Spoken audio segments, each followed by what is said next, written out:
SOT 32H1, refuto da reperdição. Vamos ver agora os versos que na realidade falam de pecado para a morte física, rejeição de pecados que levam à morte física, mas que não levam um salvo à perdição, não levam um salvo a perder a vida eterna, que é propriedade, é dada e é preservada por Deus. Essa é a parte 2, já vimos a primeira parte. Vamos estudar agora as passagens Hebreus 6, de 4 a 20, e Hebreus 10, 26. Então alguém poderia dizer: Hélio, posso lhe apresentar a passagem mais difícil que tem na Bíblia para você escapar dela? A passagem que, sem dúvida nenhuma, Deus está dizendo que há pecado que leva um salvo a perder a salvação. Essas passagens são Hebreus 4, 6, aliás, versos 4 a 20 e Hebreus 10, 26. Então vamos responder. Bom, leiamos primeiramente a passagem. Reconheço que essas talvez sejam as passagens mais difíceis, mas que temos uma explicação que torna a Bíblia coerente. Deus não é louco, nem mentiroso, nem é falho para prometer uma coisa. Em 114 versículos, ele promete que, satisfazendo a condição de crer, ele concede vida eterna, vida que dura para sempre, vida que nunca termina. E ele diz que ninguém as arrebatará da mão de meu Pai. E ele não é louco, nem falho, nem mentiroso, para depois apresentar um verso que diga claramente que um salvo perde a salvação. Então vamos ver esses versículos. Reconheço que são os mais difíceis, mas tem explicação. Hebreus 6, 4.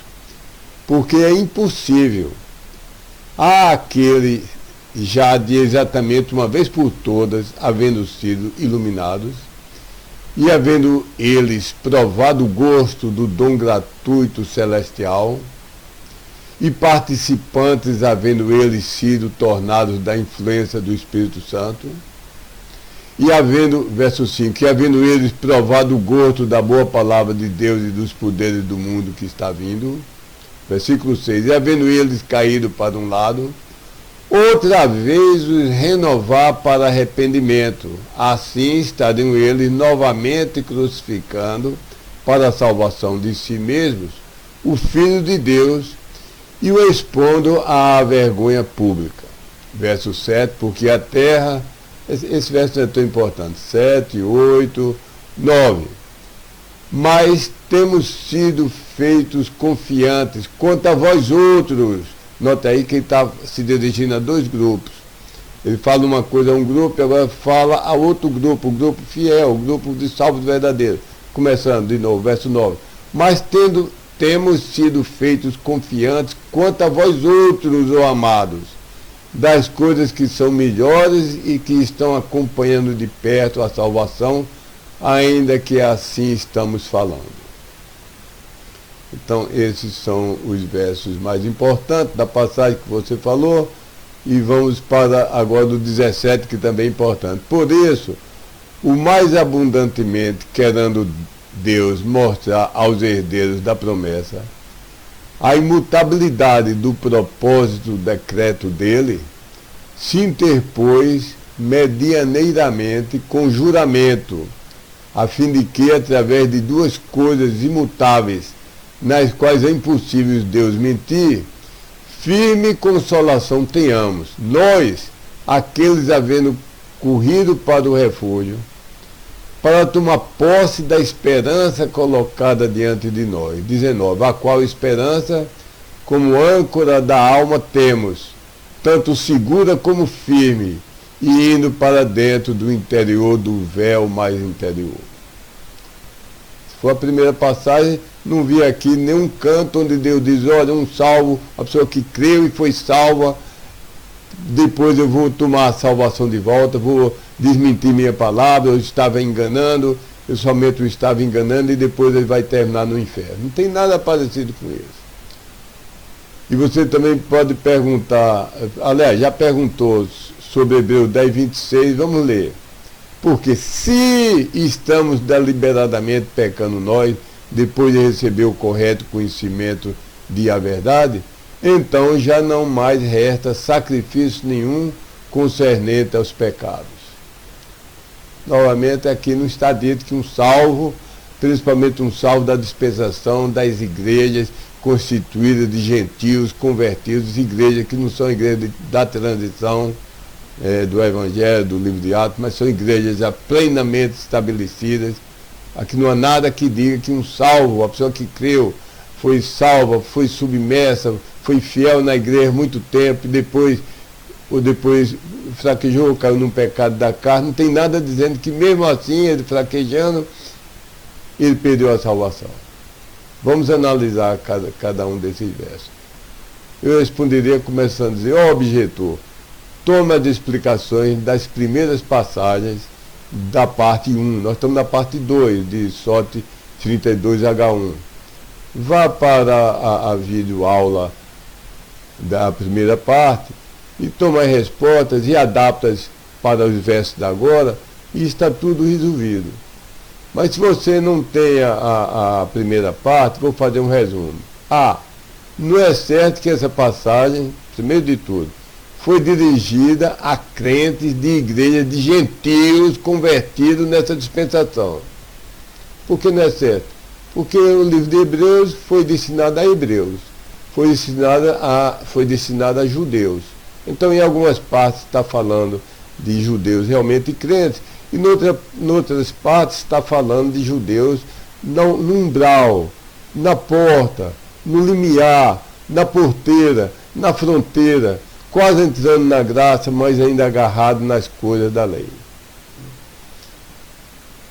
Segundo, não é expressamente dito o equivalente a creu, foi salvo nessa dispensação das Assembleias Locais de Gentios Convertidos, depois perdeu a salvação.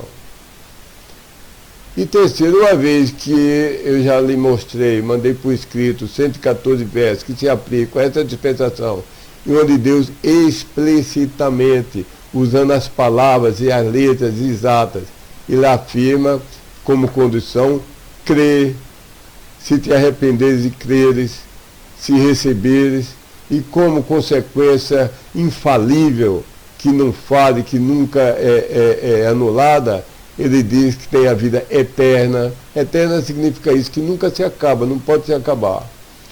Então, em 114 versículos, explicitamente Deus afirmou isso. Fez essa promessa solene. E como eu falei, não é louco, nem mentiroso que se contradiz, nem um fracote que fracassa, para, em verso nenhum dirigido a essa dispensação, explicitamente afirmar que algum crente da igreja, de gentios convertidos, creu, portanto foi salvo eternamente, mas poderá perder isso. Aquela promessa de Deus de salvação ser eterna foi uma mentira de Deus, foi uma contradição de Deus. Não há verso nenhum. Posso desafiar qualquer pessoa no mundo, passar 200 anos lendo a Bíblia, de Gênesis a Apocalipse, e não vai encontrar um verso explícito dizendo creu na consequência. Foi salvo dizendo creu na condição, e dizendo vai para o inferno na consequência. Então, essas três explicações são suficientes, eu poderia parar aqui, mas são versos difíceis, vamos dar uma explicação adicional. Primeiro vamos definir o que eu chamo, botei o nome gregoite. Ite é um sufixo de infecção. Então tem apendicite, amidalite, etc. Artrite. Então gregoite é uma doença de uso errado do grego, uso com fins errados. É a doença de constantemente apelar para algum léxico grego, algum dicionário grego, para então, entre 10 ou 20 possibilidades de tradução de uma palavra, escolher alguma coisa que é diferente em todas as Bíblias. Então, entre um dos sentidos de uma palavra, escolher clamar superioridade intelectual, receber grande admiração e usar um sentido para provar qualquer coisa que lhe agrade, melhor ainda se destoar completamente do contexto e de todas as traduções dos tempos da Reforma, das originais Bíblias, Tyndale, Lutero, King James, Reina Valera, Deodato, Almeida, etc. O truque de Gregorieto é facílima brincadeira, deslumbra quase todo mundo, mas, primeiro, não faz sentido. É como se eu tivesse, em português, eu comi uma manga deliciosa, e alguém inventar de dizer que essa manga se refere a uma peça de roupa, onde o contexto, o verbo comer, não dão brecha para isso. O Gregorieto é isso, usar uma palavra, uma tradução que tem no dicionário, mas não faz sentido no contexto. E nunca foi usado por nenhuma Bíblia dos tempos de tradutores sérios e tementes a Deus e que traduziram do texto Receptus e do texto Massoreto. Depois, imita o romanismo. A Igreja Católica divide a humanidade em castas. A Deus e embaixo aos homens, mas no intermédio ao alto clero. Somente os sacerdotes, os cardeais podem entender a Deus e entregar a mensagem de Deus a nós, leigos, ignorantes, incapazes, a gentalha. Então, para a Igreja Católica, nós temos de depender, nos curvar deslumbrados, submissos como cachorrinho lambendo a bota dos donos, jamais ousando pensar em questionar a altíssima e inquestionável sabedoria dos eruditões do grego que estiverem em moda. Que faremos sem ele? Todos os eruditões que estão na moda estão sempre criticando e corrigindo qualquer Bíblia. Portanto, eles é que se tornam o padrão supremo e absoluto. Se eles dizem que toda a Bíblia está traduzida errada. E começam a inventar onde tem uma palavra X, que tem a tradução X1 ou X2 possível, e todo mundo, até o início do século XX, traduzia usando a opção 1. Ele diz, não é para usar a opção 1, não, vamos usar a opção 20. Então, eles são os decididores de tudo, mas nunca a decisão deles é definitiva, porque brigam entre si, eles são relativistas, e dizem que tudo é relativo, e que o que é verdade hoje, amanhã pode não ser. Então, não há total unanimidade entre eles, e estão sempre nos plantando sutis dúvidas, porque um erudito diz uma coisa, outro diz o contrário. E ninguém, é como se você entrar numa sala e todo mundo tiver um relógio marcando uma hora diferente, você não sabe qual é a hora certa. Todo esse incessante joguinho intelectualoide de modificar a Bíblia é perigoso. Nós devemos ser crentes na Bíblia e não modificadores na Bíblia. Ela que deve nos julgar, não nós julgarmos a Bíblia. Ela que deve nos modificar e não nós modificarmos a Bíblia. Veja a advertência de Apocalipse 22, 18 e 19. Melhor é obedecermos, 2 Pedro 1,20, que diz, nenhuma profecia da Escritura é de particular interpretação. Nós não precisamos de ninguém para ser o clero que desvenda os profundos mistérios de Deus para trazer a nós, pobre coitado. E devemos obedecer Isaías 8,20, que diz simplesmente, há a lei e ao testemunho. Eu vou olhar na Bíblia. Se eles não falarem segundo, de acordo com essa palavra, é porque não há luz neles.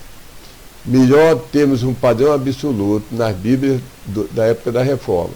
Reina Valera, de 1569, King James, de 1611, Almeida, de 1601, aliás, 1681, hoje representada pela Almeida Corrigida Fiel, Deodato, na Itália, em 1641, etc.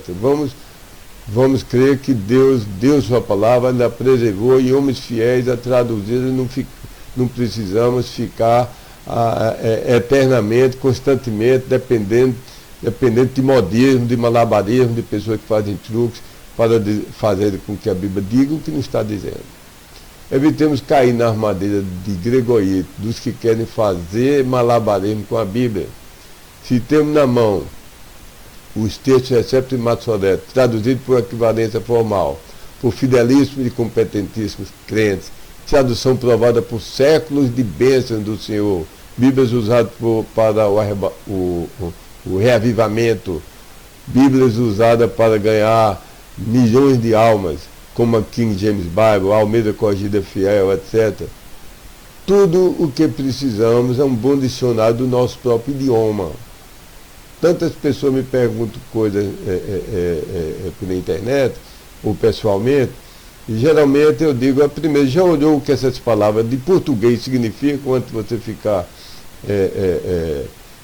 inventando coisas? Então, consulte um dicionário, compare escritura com escritura na sua Bíblia, mais fiel à Bíblia que você tiver. Saiba dividir a escritura, quando está dizendo uma coisa para o judeu, quando está dizendo uma coisa para nós, e ter o Espírito Santo como seu professor, nada de gregoriete. Estabelecido isso, examinamos primeiro Hebreus 10, 26, depois veremos Hebreus 6, de 4 a 20. Hebreus 10, 26 diz: porque se estamos deliberadamente pecando nós, depois de receber o correto conhecimento da verdade, então já não mais resta sacrifício nenhum concernente aos pecados. Quanto a esse versículo, lembremos o seguinte: todos os crentes, sem exceção, caem em pecados. Portanto, primeiro, é indefensável gregorite querer dizer que esse verso só prejudica a quem se empenha em pecar continuamente. Isso isentaria todo mundo. Ninguém peca continuamente, sem deixar um segundo de pecar. Mas aparecem pessoas dizendo, não, o tempo presente, lá no grego é uma ação contínua, Deus só está condenando aqui quem peca continuamente. Então, ou isso isentaria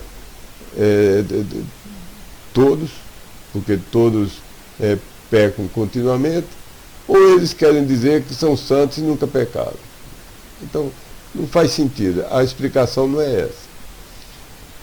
Segundo, é indefensável o truque de malandragem, de pilantragem, de mau caratismo. Querer dizer que esse verso só prejudica quem comete pecados mortais, grandões demais, tremendamente maiores que os meus. Então, essa mania de se passar por santo, geralmente é tomada pelas pessoas que aprenderam o truque de pecar em segredo para ninguém ver.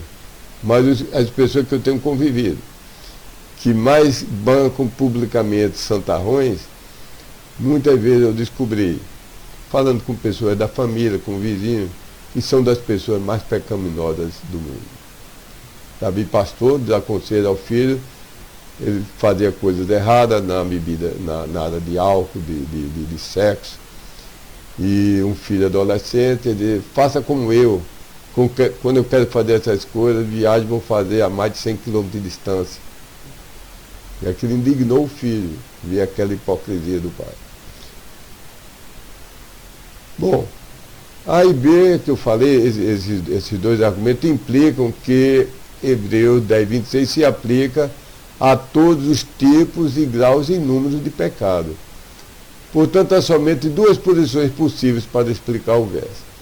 Posição 1, de Oliver Green e Frierkeson, que é do Liberty Baptist College, de Jerry Falwell, foi na década de 60 ou 70, era tido como se fosse uma referência do fundamentalismo da parte sul dos Estados Unidos.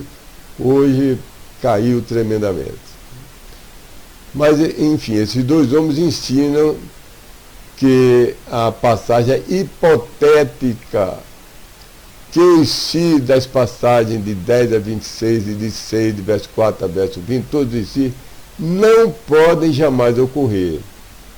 E que se as condições pudessem ser verdadeiras, isso é, se existisse uma pessoa que professa crer biblicamente e ela pudesse perder sua salvação, então seria impossível de essa pessoa ser salva de novo. Portanto, é a conclusão dos autores, toda essa passagem, Hebreus 10, 26, Hebreus 6, de 4 a 20, foi escrita para o leitor ter a sequência escuridade, a segurança, a certeza, a garantia do que possui, de que tem a vida eterna e que não poderá ser tomada. Então, esse é o argumento dele.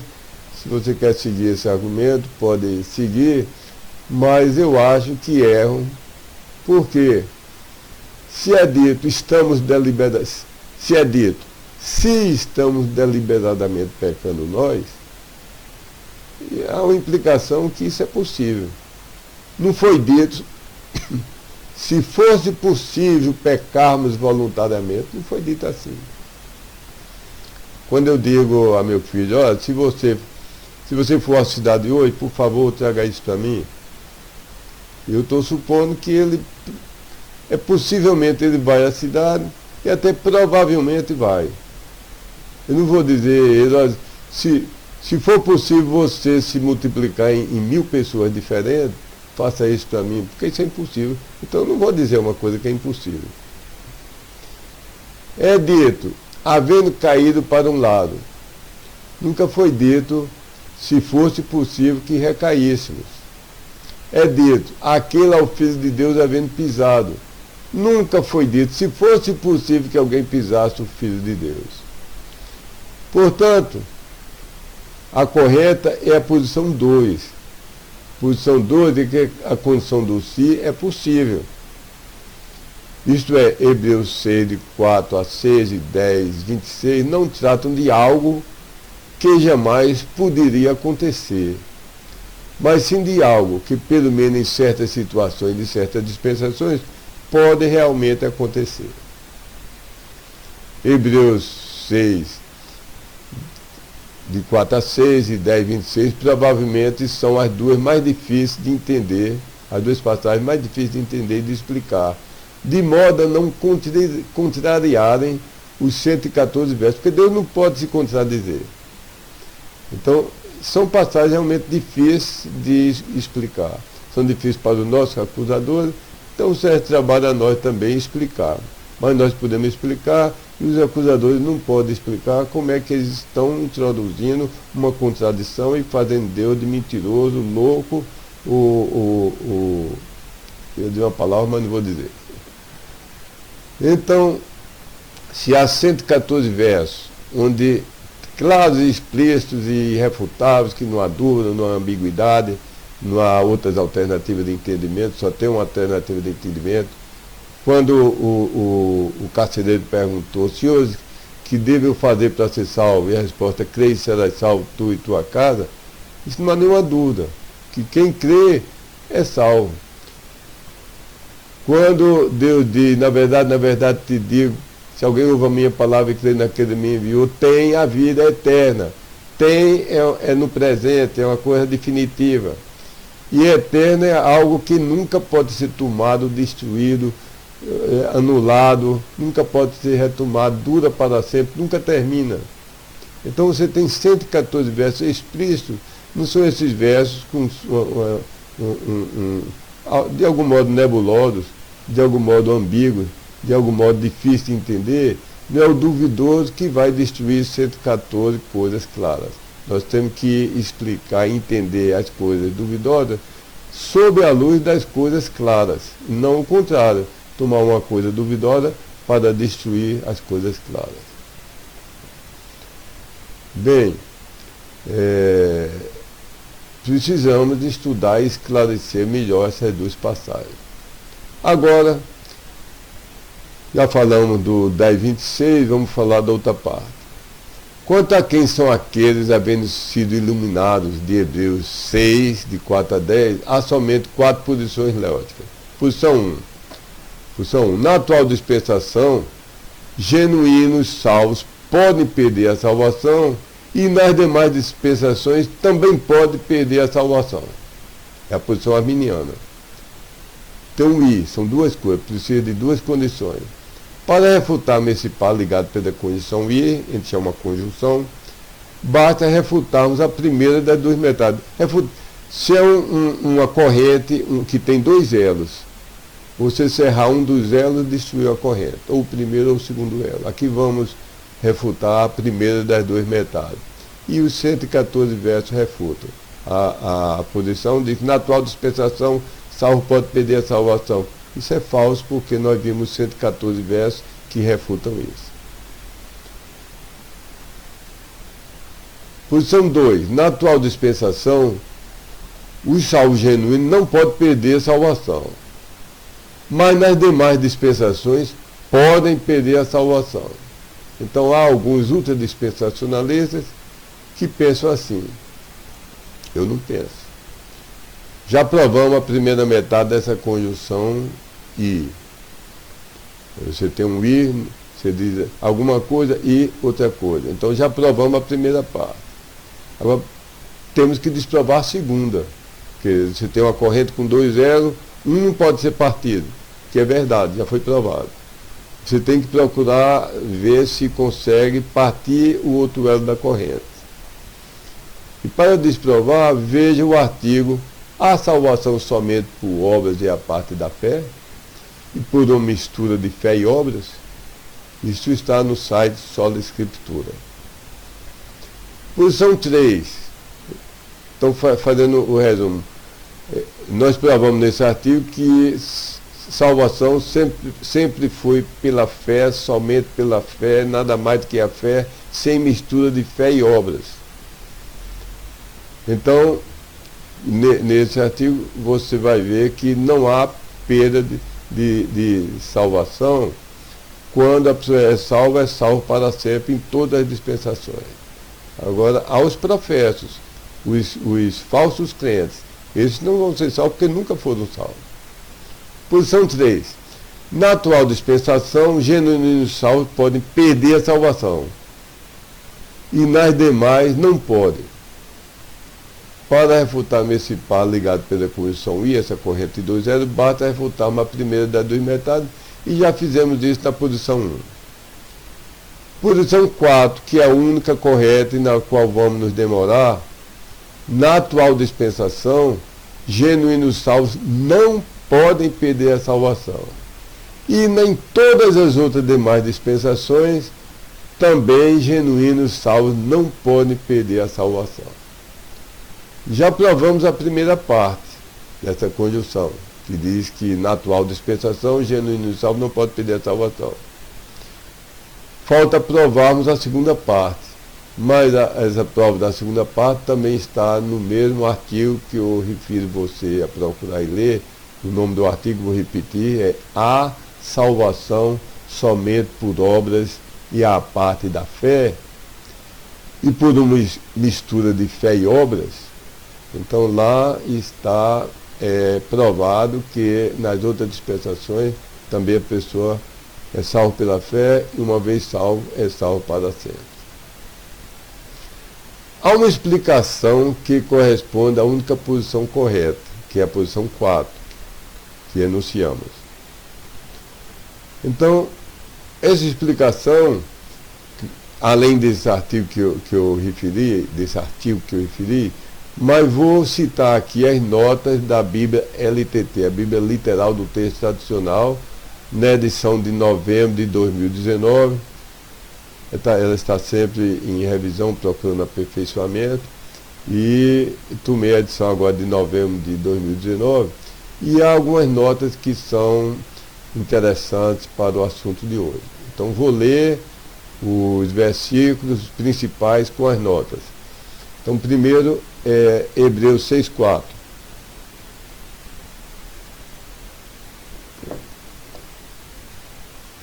Porque é impossível, aí eu vou fazer uma nota depois explicando, porque é impossível a aqueles já de exatamente uma vez por todas, havendo sido iluminados, e havendo eles provado o gosto do dom gratuito celestial, aí vai ter uma nota 2 que eu vou explicar, e havendo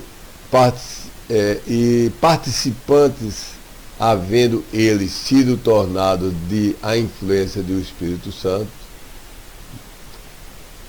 Então esse é o versículo, vou explicar versículo por versículo. Primeiro, onde está falando aqui participantes, os próprios tradutores da King James, na margem, dizem que isso pode ser traduzido como acompanhadores ao lado. participante do Espírito Santo não é que tem um pedaço, uma fatia do Espírito Santo. Quando você participa de uma pizza, você corta em fatias e cada pessoa recebe um pedaço. Mas no Velho Testamento, sequer ninguém foi habitado pelo Espírito Santo, como nós crentes de hoje. Todo crente é habitado pelo Espírito Santo, é selado, tem um peão do Espírito Santo. No Velho Testamento, mesmo Moisés, mesmo Elias, mesmo Davi, mesmo Samuel, mesmo todos os maiores homens de Deus do Velho Testamento, o Espírito Santo somente vinha sobre eles, usava para uma determinada obra e depois saía deles. Somente nós é que temos, nós dessa dispensação da igreja local, é que temos o Espírito Santo habitando em nós. Nós somos o templo do Espírito Santo. Ele poderia fazer um templo de diamantes, safiras, esmeraldas, do tamanho do universo, mas ele preferiu habitar nesse corpo tão insignificante do homem, de cada verdadeiro crente. É o templo do Espírito Santo, se é um verdadeiro crente. Mas no Velho Testamento não era assim. Então essa palavra participante, sabendo eles se tornado, não é um pedaço que cada um tinha do Espírito Santo, nem que cada um tinha todo o Espírito Santo habitando nele, porque isso não havia entre os judeus do Velho Testamento. E essa palavra, se for ver a etimologia dela em grego, pode significar alguém que é acompanhador e que vai seguindo ao lado. Então, voltando à explicação, coisa por coisa. Impossível. O errado em si é impossível. Vou explicar as expressões difíceis de todo esse verso. É impossível. Onde diz no início, é impossível àquele de exatamente uma vez por toda havendo sido iluminado. Então essa palavra é impossível. O errado ensino, mais amado e mais pregado pelos arminianos, isso é, pelos metodistas, anglicanos, episcopais, pentecostais, carismáticos, neopentecostais, adventistas do sétimo dia, testemunho de Jeová, mormons, etc. Faltou botar aqui os católicos romanos. Parece que o ensino mais amado por eles é que, mesmo na atual dispensação das assembleias locais, a salvação pode ser perdida, depois a pessoa pode se arrepender e crer e receber o Cristo e se salva de novo, depois pode perder de novo, depois ganhar de novo, e repetir esse ciclo várias vezes. Eu disse que no fim do ano passado, em 2018, um homem me disse, muito triste, é o pastor Walter Gomes Walter Gomes Costa, de Esperança, disse que tinha perdido e ganho a salvação, parece que foi 50 vezes, dava quase uma vez por semana. E foi repreendido pelo pastor, dizendo, oh, meu amigo, se você não perdeu nenhuma vez, porque você não tem a salvação. Você está confiando em alguma obra, em algum evitar certos pecados, e cada vez que você cai naqueles pecados que você quer evitar e não consegue, você pensa que perdeu a salvação, você ainda não entendeu nada da salvação, que é pela fé, pela graça, é dom de Deus e uma verdade nunca mais é perdida. E evangelizou aquele homem, que era de uma igreja pentecostal, não sei o nome, não lembro do nome, já há muito tempo, talvez fosse um dos líderes daquela igreja, pelo tempo que ele estava lá, mas vivia atormentado, e se eu morrer no momento que eu perdi a salvação? Que ele pedia a salvação na quinta-feira, esperava chegar no domingo para fazer uma decisão, de novo levantar a mão, dizer que aceitou Cristo, foi salvo de novo. Se tivesse contando num caderno, talvez já tivesse perdido a salvação e ganho 200 vezes, 1000 vezes, não sei. Ele está perdendo 50 vezes a cada ano. Se viver 50 anos de vida, depois que foi salvo, seria 2.500 vezes que ele perdeu a salvação e ganhou de novo. Por causa desse errado chamado amor, esse errado ensino, os arminianos odeiam e ignoram as palavras é impossível. Eu quero destacar a palavra é impossível aqui. Porque se eles ouvirem as ponderações que fizemos na nota preambular do livro de Hebreus, na nossa Bíblia, LTT, seus chefes ordenarão que as ignorem.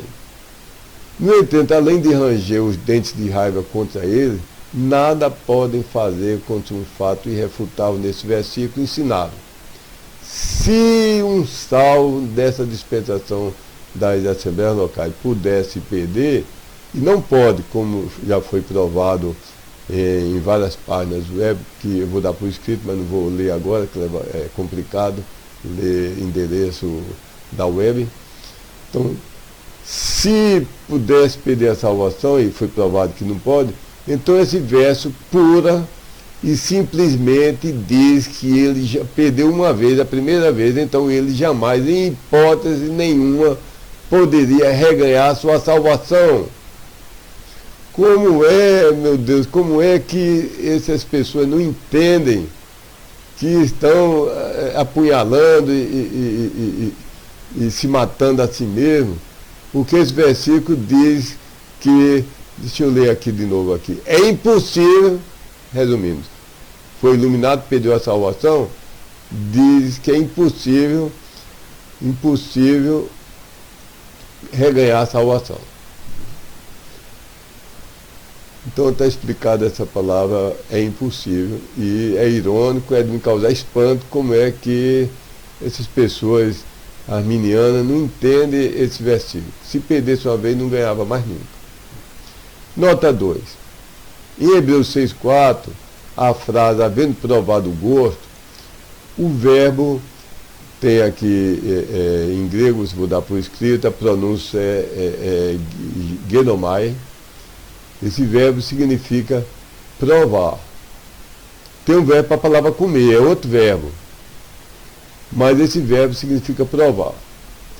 E tanto em grego, como em português, como em inglês, como eu acho que em muitas outras línguas, essa palavra pode ter um sentido tanto de realmente comer, mastigar, ingerir de fato, para incorporar definitivamente dentro do seu corpo. Por exemplo, quando eu digo, muitas vezes provei da feijoada de vovó. Então, não estou dizendo aqui que somente experimentei, eu estou dizendo que eu comi 200 gramas da feijoada, 300 gramas até o fim, comi tudo que estava disponível para mim, quando eu digo isso. Mas tem também a mesma palavra, o sentido de meramente experimentar, sentir o gosto, mas não necessariamente ingerir de fato para incorporar definitivamente. Exemplo em português, se eu dissesse, dos que provam do chá com cheiro horrível, muitos de pronto, imediatamente, o cospem fora. Outros saem discretamente para o cuspir no quintal. Então a mesma palavra provar, dá a ideia que eu coloquei no lábio, na pontinha da língua, no lábio, senti o gosto, achei ruim, joguei fora. Se ficasse acanhado de fazer isso na mesma hora, manteria na boca, e no momento que ninguém estivesse olhando, eu cuspiria fora. Então, a palavra provar pode ter o sentido de comer, pode ter o sentido somente de experimentar sem engolir. E isso é verdade também em inglês. Em Mateus 27:34, em inglês está dito, they gave him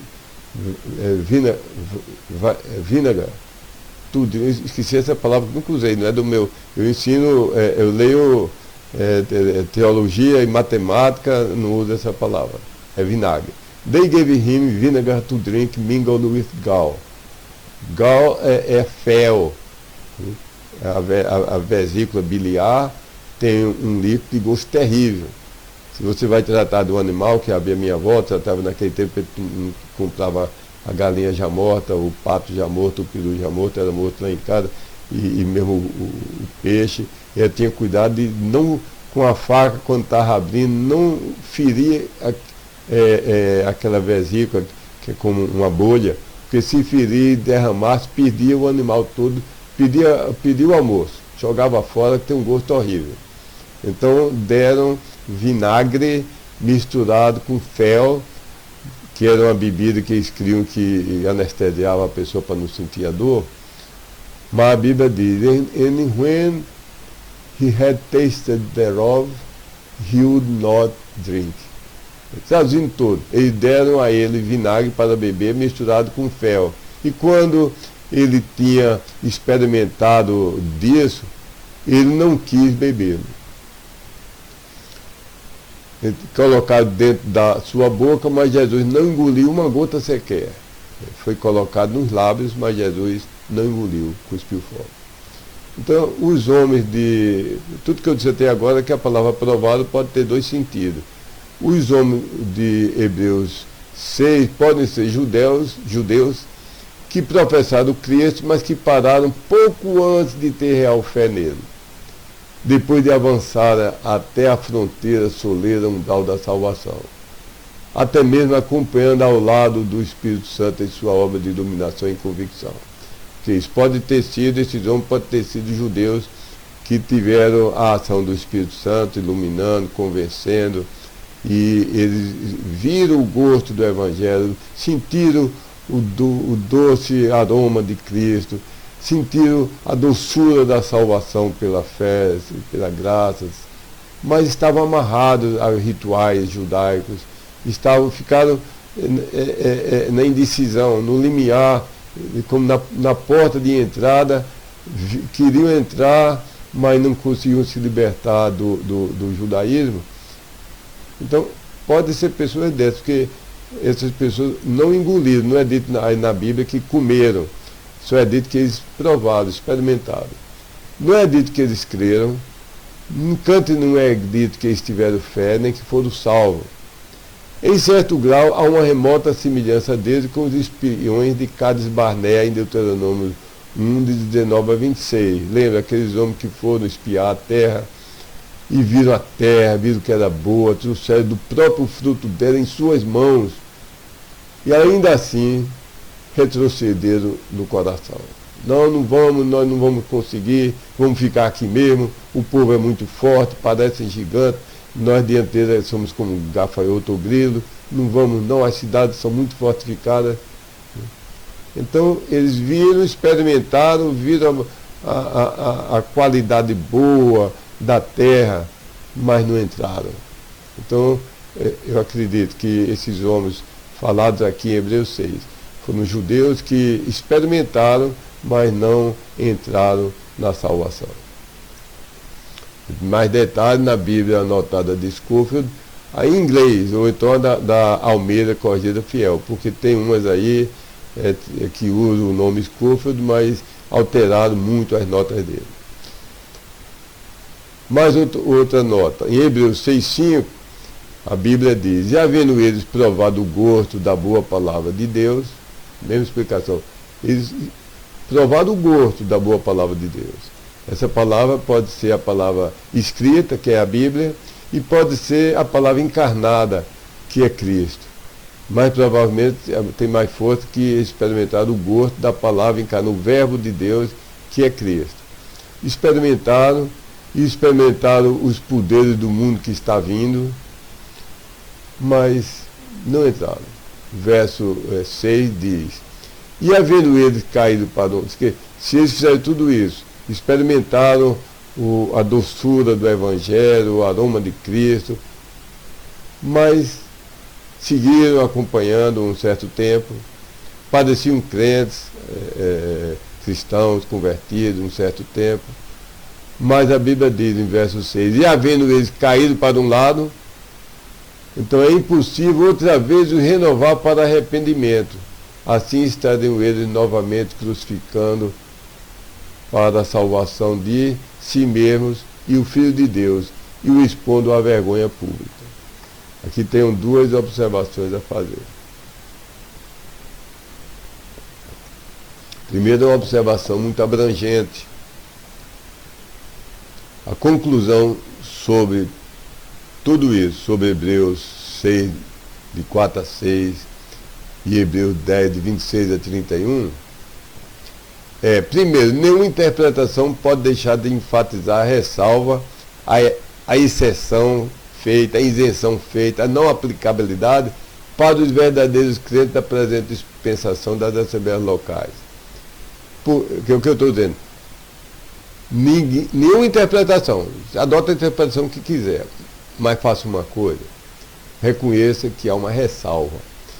Ele está falando a um grupo de povo, dizendo talvez que possa perder a salvação, talvez.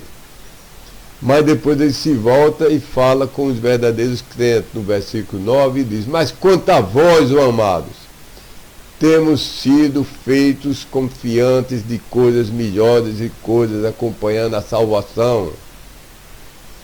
No verso 18 ele usa a palavra firme consolação, e usa a palavra esperança, e usa a palavra âncora da alma. Nós temos uma âncora, a âncora é aquilo que prende o navio, vem a tempestade, vem o vento, vem o raio, e a âncora prende o navio. Então, nós temos a âncora da certeza da nossa salvação na promessa de Cristo, expressa em mais de 114 versículos, de forma explícita, de forma clara, de forma inegável, de forma inambígua, a não deixar nenhuma dúvida. E também o versículo usa a palavra segura e firme. Então, há dois grupos aqui. Às vezes o autor de Hebreus, que eu creio que o apóstolo Paulo estava falando aos judeus, que pareciam que professavam salvação, mas no fim voltaram: eu vou voltar para sacrificar cordeiro, vou voltar para guardar o sábado, vou voltar para aquela lei cerimonial, vou voltar para toda aquela coisa do judaísmo. E Deus está falando para esse grupo, onde diz: mas agora, para conta a vocês, nós esperamos coisas muito melhores, coisas que estão acompanhando a salvação, ou porque vocês têm a firme consolação, vocês têm a esperança que é fundamentada, a esperança que é certeza, tem uma âncora da alma que é segura e firme. Então, essa é uma conclusão. Outra conclusão: à luz de tudo isso que já provamos pela Bíblia, no artigo Provas da Imperdibilidade da Salvação, e em outras páginas web, muito grande para eu pronunciar aqui, ver na parte escrita, à luz de tudo isso, nada afeta o verdadeiro salvo da dispensação das assembleias locais quanto à segurança da salvação. Não estou dizendo que afeta as outras. Depois, algum dia a gente pode estudar a dispensação da inocência, como era na época de Adão, como era na época de Noé, como era na época dos juízes. Mas estamos mais interessados na nossa situação agora, de crentes das igrejas locais constituídas por gentios convertidos. Para esse eu afirmo, não estou negando para as outras, mas eu estou me concentrando aqui. Para nós, esses crentes, nada afeta o verdadeiro salvo. Ele pode perder galardões, pode deixar de ser usado por Deus, poderia Deus ter planejado para ele que fosse um pastor, um missionário, e fez certas coisas, adulterou, traiu a esposa, casou de novo e vai sofrer consequências, não pode mais ser um diácono, não pode mais ser um pastor. A mão de Deus disciplina com força progressiva. Mas a salvação ele não pede. Deixar de ser filho é uma coisa impossível. Ele nos fez filhos dele, filhos adotados pelo poder do sangue de Cristo. E esse sangue é poderoso. Quem foi adotado via o sangue de Cristo jamais é desadotado. Não existe desadoção. Nada afeta. Então, Hebreus 6, de 4 a 6 e 10, 26 a 31, se referem a Pedro de forma literal e direta. Eu creio na Bíblia literalmente e diretamente, mas aqui se aplica de forma literal aos israelitas e gentios, prosélitos, que maravilhado, ainda em corpos terrestres, conviveram com, aprenderam de e foram prestados serviço pelo Cristo em pessoa, corporalmente, e pelos seus 13 apóstolos e 70 discípulos. Então essas pessoas, judeus, que tiveram esse privilégio que nenhum de nós das outras dispensações temos, de poder ver e até tocar no corpo de Jesus Cristo, e ver aqueles milagres que não foram mais repetidos, dele e dos apóstolos. Mas finalmente, definitivamente, seguiram o exemplo de Judas. Está muito bonito, eles disseram: mas eu vou voltar para o judaísmo. Eu vou rejeitar. Esse Cristo é um impostor, não é um Messias, não é o Filho de Deus, nem é Deus Filho, não tem divindade. E eu vou voltar ao judaísmo. a confiar nas obras, a fazer sacrifícios e fazer todos aqueles rituais. Então, essa passagem se refere a esses judeus. Por exemplo, os milagreiros de Mateus 7, 21 a 27, onde diz: Senhor, e por que não nos deixa entrar? Não fizemos milagres e maravilhas, etc. E Cristo diz: nunca vos conheci. E são os judeus que viram e conviveram com Cristo, no fim rejeitaram, não creram de verdade. Ou então, conviveram com, aprenderam o dia e foram prestados serviço pelas duas testemunhas lá do livro de Apocalipse, ou pelos 144 judeus, varões, machos, virgens da tribulação. Mas depois de tudo isso, pediram para pôr a marca do anticristo. Ou então os judeus do prosélitos que conviveram com, aprenderam o dia e foram prestados serviço pelos salvos, já com corpos glorificados no milênio, mas terminaram se alinhando com o diabo na revolta final contra Deus. A Bíblia diz que durante os 1000 anos no início só entram salvos. Mas os salvos com corpos terrestres, nós não vamos mais reproduzir. Teremos sido arrebatados, voltaremos à terra voltaremos com o nosso Salvador, o Rei Jesus Cristo, e reinaremos para Ele e com Ele.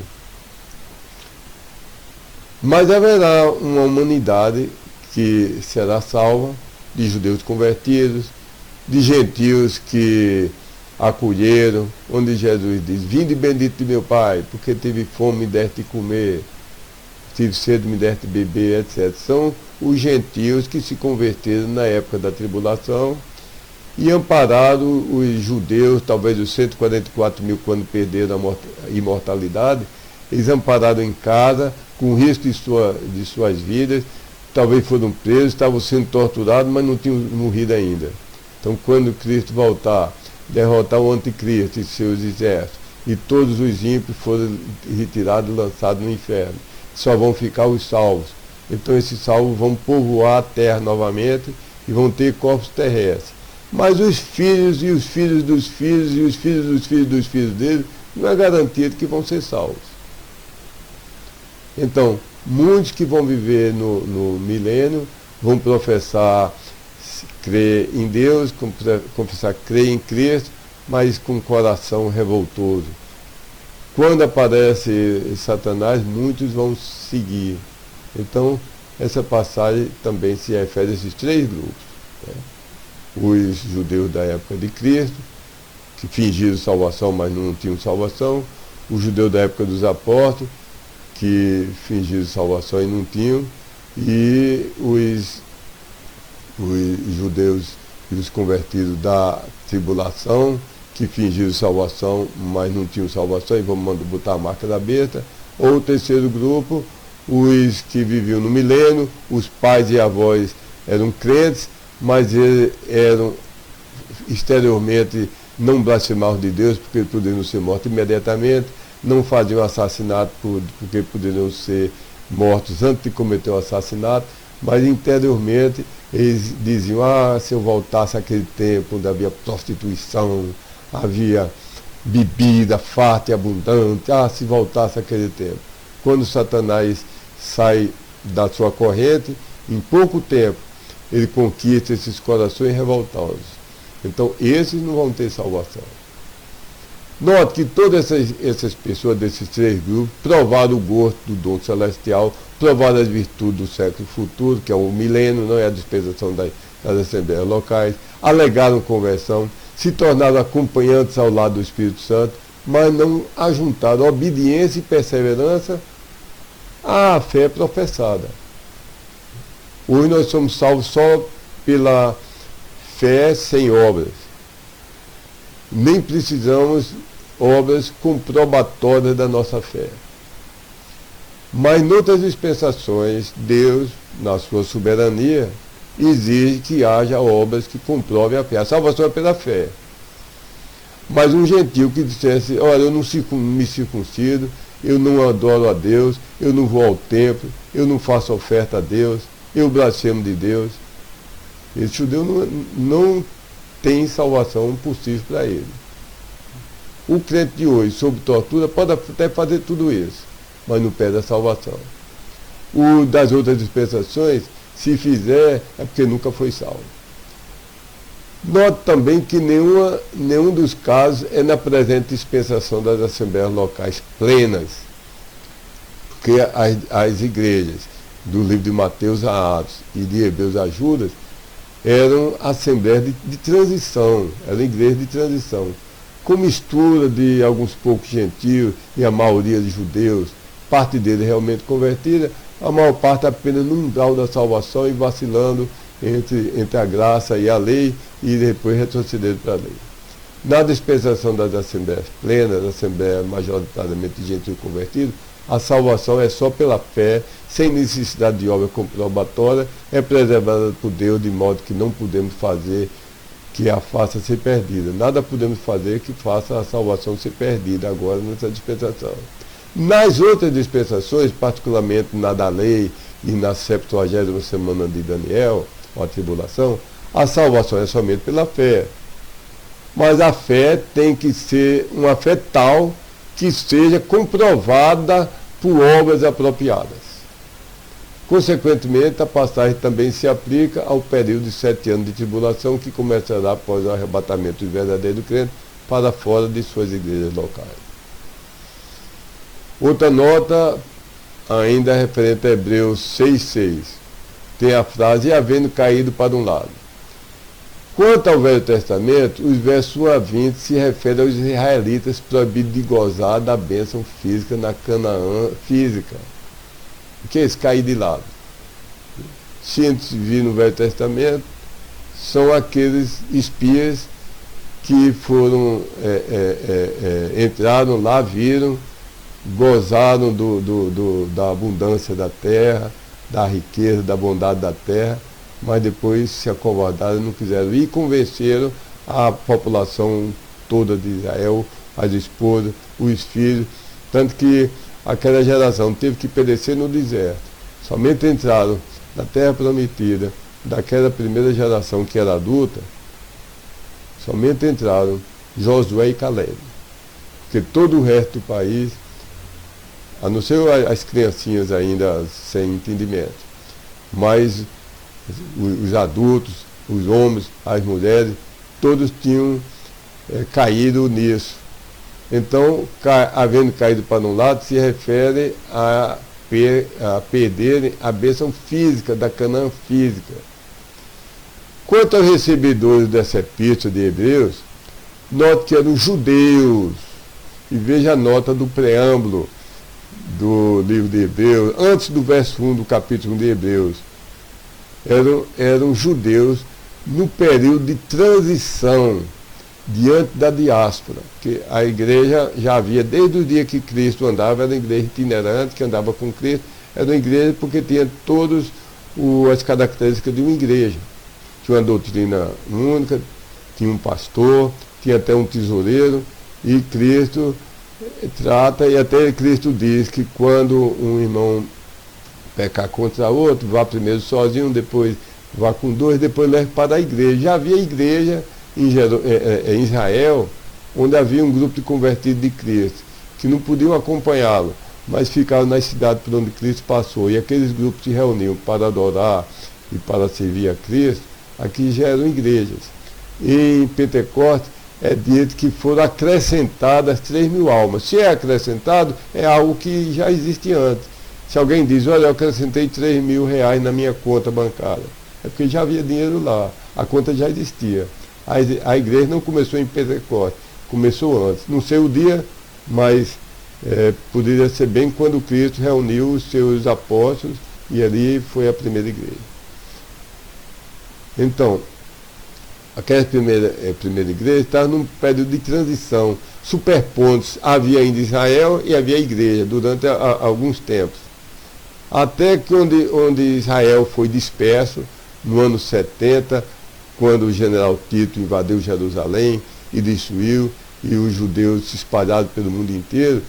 Então, a partir do ano 70, eram igrejas plenas, somente de gentios e seguindo Somente o puro evangelho, sem mistura com a lei, sem mistura com o judaísmo.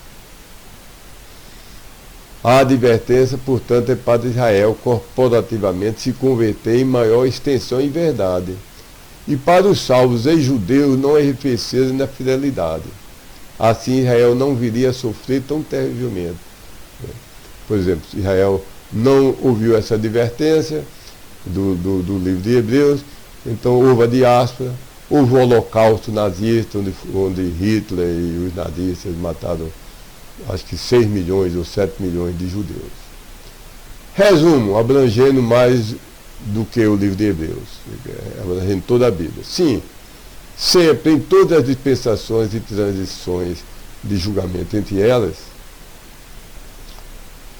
todas as 7 dispensações, se você quiser contar como 7, e os 6 períodos de intervalo entre um e outro, primeiro, todo homem é sempre pecador e totalmente incapaz de sempre agradar a Deus por obra.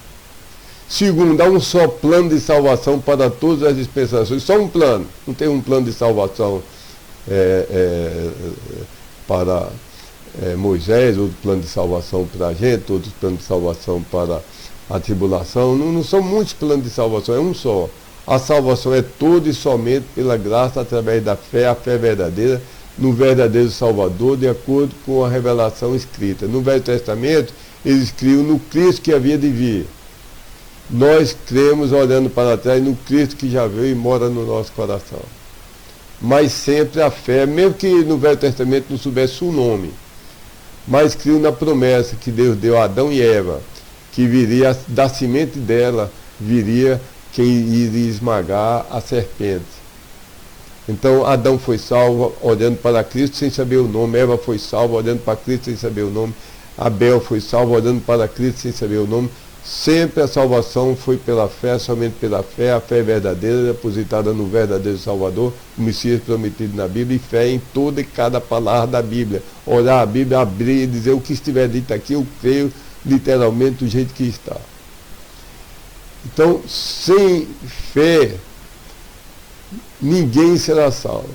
E 1 milímetro mais do que fé não é necessário, nem é de nenhuma ajuda para a sua salvação ou para a preservação dela. Repito, o homem sempre foi salvo total e somente pela graça de Deus, total e somente através da fé. Nunca houve, nem há, nem haverá nenhuma outra maneira de ser salvo. Acho que é o terceiro ponto. Minha mente, desculpe, eu me empolgo e não conto direito. A única diferença entre a salvação na presente dispensação das assembleias locais e a salvação nas demais dispensações, e também nas transições entre as demais dispensações, são 7 dispensações, se quiser contar assim, e existem 6 intervalos, 6 transições entre elas. A única diferença entre a salvação na presente dispensação e nas outras é que Deus não se determinou para a presente dispensação, ele não se determinou a sempre para benefício de despertar fé nos outros homens, dá uma comprovação, uma demonstração, uma evidência, uma expressão, uma aprovação em algum teste da genuinidade da fé e salvação de cada um que ele elegeu. Nas outras dispensações, Deus se determinou a dar tal comprovação, apesar do fato de que esse eleito não é perfeito, não consegue sempre guardar toda a lei de Deus e toda a glória de Deus, e o homem não tem nem 1 milímetro de motivo para se gabar na eternidade. Então, Deus via no Velho Testamento, vamos ver o caso de Caim e de Abel. Deus deve ter ensinado, quando Deus recusou as roupas de folha de figueira que Adão e Eva cozeram para si mesmos. Figueira é o símbolo de boas obras, Deus rejeitou. E Deus fez roupas com pele de animais, que eu creio que foi de um cordeiro. E Deus ensinou coisas que não estão escritas, mas Adão e Eva ensinaram a seus filhos a fazerem sacrifícios, porque eles entenderam e fizeram sacrifício, fazer sacrifício de um cordeiro. Não foi de tatu, de peba, de macaco, foi de um cordeiro. E Abel foi obediente e demonstrou a sua fé, que a sua fé, ele não foi salvo pelas obras, mas ele demonstrou a sua fé verdadeira fazendo o sacrifício do mesmo modo que Deus ordenou. Já Caim podia até dizer, eu sou salvo, eu sou crente, mas ele diz, vou fazer o contrário que Deus disse. Deus disse, maldita é a terra por causa do pecado de vocês, eu vou, e Deus disse também que vocês vão ganhar o pão pelo suor do seu rosto, trabalhando e pingando o suor, eu vou afrontar Deus. Eu vou fazer um sacrifício do fruto da terra, de vegetais, não de uma ovelha que ia passando pelos campos, e Abel pegou e matou aquele, não teve trabalho nenhum. E levou um sacrifício bom, grande, um carroção dos melhores legumes, mas Deus rejeitou. Então, as obras, Deus exigia obras como comprovação de fé, para benefício dos outros verem e saberem que ele é um verdadeiro crente. E eu quero ter a fé que ele tem. Me conte como é que eu posso ser salvo. Hoje, nessa dispensação, na soberania de Deus, nem essa prova, alguém poderia dizer, não, mas se diz que creu, mas recusou o batismo, não é salvo. Onde é que está dito isso? E aquele ladrão na cruz não foi batizado. Você pede galardão, você é desobediente, mas você não, a promessa de salvação independe do grau de obediência. O desobediente ele pode perder posições, confiança, honra, prêmio, galardões, mas não deixa de ser filho. Chegamos ao final desse estudo. Não quer você, meu amigo. Seria inútil estar falando aqui somente por falar, somente por ensinar uma verdade mais estéril e não fazer uma aplicação. Se você que está ouvindo é um crente, tem certeza absoluta de salvação, que nunca perderá a sua salvação, louvado seja Deus.